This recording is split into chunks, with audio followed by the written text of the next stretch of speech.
Et si avoir un bon micro ne servait vraiment plus à rien? C'est la question que je me pose et surtout que je te pose. C'est parti! Et si pour la plus grande généralité de personnes ayant besoin de faire de la vidéo, avoir un bon micro ne servait plus à rien? C'est le sujet et la question de cette vidéo, car suivant le logiciel de montage vidéo que tu utilises, tu disposes peut-être d'un outil te permettant une isolation de voix et donc un rendu presque parfait.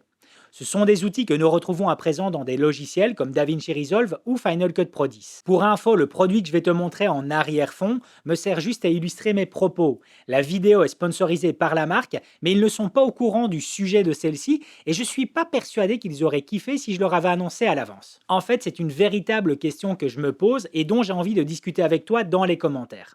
Et si pour la plus grande généralité des personnes ayant besoin de vidéos, avoir un micro à 300 € ne servait plus à rien? Ou en tout cas, si le prix ne devrait plus forcément se baser sur la qualité audio du micro, mais plutôt sur ses fonctionnalités. Alors, je te parle de 300 € car c'est le prix moyen pour les deux leaders du marché en double microclip cravate avec DJI et Rode. Et puis tu as le reste du marché avec de l'entrée de gamme, comme ici avec Comica et leur Vimos C3 annoncé à 180 €. Quand je parle de la généralité de personnes, je vise toutes les petites sociétés communiquant sur les réseaux sociaux, ainsi que toutes les personnes voulant partager leur passion en ligne. Je me demande sincèrement si l'investissement d'un microclip cravate à 300 € vaut vraiment la peine. Pour mettre en audio ce dont je te parle ici, je vais te faire écouter un test ultra scientifique réalisé dans la salle de bain du logement que je loue ici à New York. La salle de bain intègre une ventilation qui va assez fort et qui va me permettre de te faire entendre la performance d'un outil d'isolation de voix comme celui présent dans DaVinci Resolve. Ceci est un test audio du micro Comica Vimo C. Mon nom est Lambeau David et ceci est un test audio du micro Comica Vimo C. Ceci est un test audio du micro Comica Vimo C. Mon nom est Lambeau David et ceci est un test audio du micro Comica Vimo C. Comme tu peux l'entendre, l'efficacité de l'isolation de voix de DaVinci Resolve est assez impressionnante. Par contre, c'est uniquement applicable en post-production après ton enregistrement. Ce n'est donc pas valable pour une diffusion en direct. Mais comme je te disais en début de vidéo, peut-être qu'en s'intéressant moins à la qualité audio du micro, eh bien tu peux te concentrer sur une autre chose. Et ici, ils ont fait un truc pas mal chez Comica avec l'isolation de voix traitée en direct lorsque j'appuie sur un bouton présent sur le microclip. Je te fais écouter le résultat. Ceci est un test audio du micro Comica Vimo C. Mon nom est Lambeau David et ceci est un test audio du micro Comica Vimo C. Ceci est un test audio du micro Comica Vimo C. Mon nom est Lambeau David et ceci est un test du micro Comica Vimo C. Ceci est un test audio du micro Comica Vimo C. Mon nom est Lambeau David et ceci est un test audio du micro Comica Vimo C. Alors oui, ça fonctionne, mais c'est largement en dessous de la performance faite en post-production avec DaVinci Resolve. En vrai, je pense que cela peut être utile, mais uniquement dans des situations bien particulières, comme un live depuis un salon de l'automobile ou depuis un lieu touristique par exemple. Comme je te le disais, avoir ce genre de microclip cravate permet de partager facilement sa passion et même à deux. Je vais te jouer un extrait d'une vidéo qui sortira prochainement sur ma chaîne secondaire 100% vidéo Canon. Dans cet extrait, j'utilise les deux micros du Vimos C3 et celui-ci est configuré en stéréo. Cela veut dire que le canal de gauche est pour moi et le canal de droite est pour Adrien.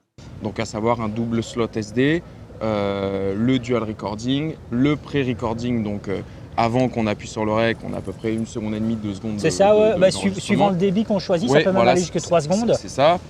Justement, tu parles des débits, donc des codecs ultra solides que je peux utiliser facilement en montage et avec beaucoup de marge en étalonnage. Le 10 bits, franchement, c'est largement suffisant, c'est très très cool. En plus, maintenant, on peut shooter en RAW. Les mises à jour régulières m'ont aussi fait pencher vers cette cam.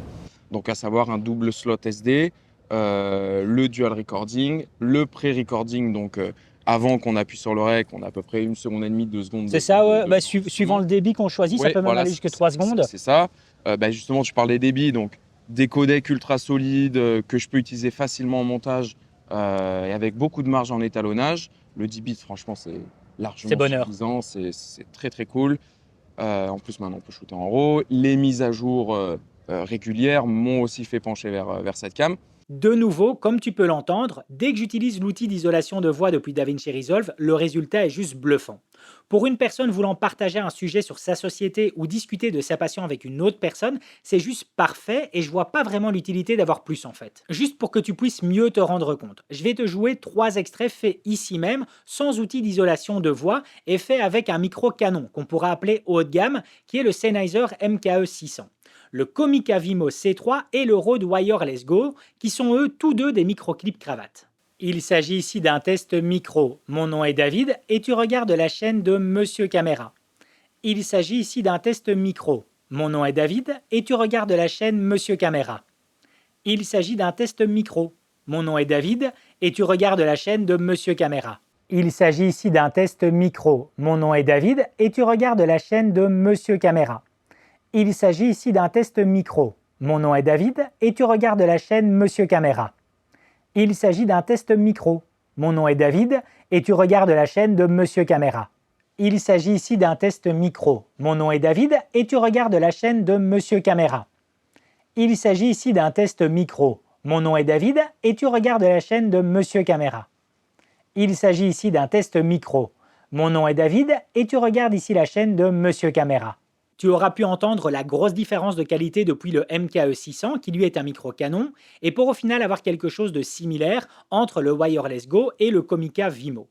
En fait, c'est pas que j'essaie de mettre la médiocrité en avant, car ce Comica, au final, ça casse pas 3 pattes à un canard, mais c'est au final quasi similaire au rendu du Rode Wireless Go, et ça devient surtout assez fonctionnel dès que tu y ajoutes un outil d'isolation de voix. Du coup, je me demande si pour la plus grande généralité, le besoin ne se ferait pas plus sur les outils divers du micro, comme une boîte de rangement faisant office de chargeur en même temps, d'un réglage de niveau audio depuis le transmetteur, avoir tous les câbles de fournis, dont même ceux pour le smartphone, la possibilité de charger même en fonctionnement chaque élément et sans forcément passer par le boîtier, d'avoir différents modes en plus du mode mono, comme le stéréo qui est idéal lors de 2 intervenants, ainsi qu'un mode safety qui permet d'avoir une des 2 pistes sur un gain différent, permettant de t'aider si ton intervenant a parlé trop fort ou pas assez durant un instant. Bien entendu, il faut aussi une bonne autonomie, tournant dans les 20 heures, et éventuellement un mode d'isolation de voix interne pouvant t'aider sur certains types de projets, ainsi qu'une bonne portée du sans-fil, et d'ailleurs voici un extrait. Il s'agit ici d'un test pour vérifier la longue portée du micro Comica, celui-ci est annoncé jusqu'à 200 mètres. Je ne vais pas forcément tester jusqu'à 200 mètres car cela impliquerait de laisser mon matériel sans surveillance, mais je me trouve ici à une trentaine de mètres et cela fonctionne sans aucun problème. Bref, ça ce sont des éléments importants qu'un microclip cravate doit avoir et qui sont présents dans ce Comica Vimo C3. Mais il y a aussi d'autres éléments importants à avoir et qui là ne sont pas présents sur ce Comica. Comme le fait de pouvoir brancher un micro lavalier dessus, un enregistrement audio interne te permettant ainsi de faire juste du podcast si tu le désires ou d'avoir simplement un backup. Et surtout, un écran te permettant de voir tes niveaux en plein jour, car ici tu ne vois strictement rien dessus. En comparaison avec le petit écran sur le dessus de mon Fujifilm X-H2S, c'est juste le jour et la nuit. Pour tout te dire, ce micro il va terminer chez ma compagne et pour la création de ses contenus en ligne, ainsi que pour la diffusion de ses ateliers en direct. Et pour une personne voulant un double microclip cravate en dessous de 200 €, il y a 3 choses que je dois mentionner avant de pleinement le recommander. Premièrement, est-ce que ton logiciel de montage intègre un outil d'isolation de voix? Deuxièmement, es-tu certain de ne pas avoir besoin d'un enregistrement audio interne? Et pour finir, je suis désolé, mais c'est impossible pour moi de garantir le bon fonctionnement de ces batteries internes d'ici 2 ans, car j'ai pas assez de recul sur le produit comme sur la marque. Je prends pour exemple mes Rode Wireless Go et j'ai pas vraiment l'impression que les batteries internes se soient affaiblies à travers le temps. En fait, en testant ce micro, j'ai un peu eu l'impression de me retrouver face à un smartphone. Un iPhone fait un super bon enregistrement audio et vidéo grâce au traitement géré par sa puissance de calcul. Et ici, c'est un peu pareil. C'est un produit moyen, mais couplé avec un outil d'isolation de voix du logiciel vidéo, eh bien c'est bon en fait. De nouveau, je ne suis pas ici pour mettre en avant la médiocrité, mais par rapport à ce que tu as vu et entendu dans cette vidéo, penses-tu que la généralité des utilisateurs ait besoin d'avoir quelque chose de plus cher, comme avec Rode et DJI? C'est une vraie question et je t'attends en commentaire. Comica, je m'adresse maintenant à vous et je suis désolé de ne pas avoir fait une review en bonne et due forme sur votre micro, mais c'est plus vraiment le style de la chaîne.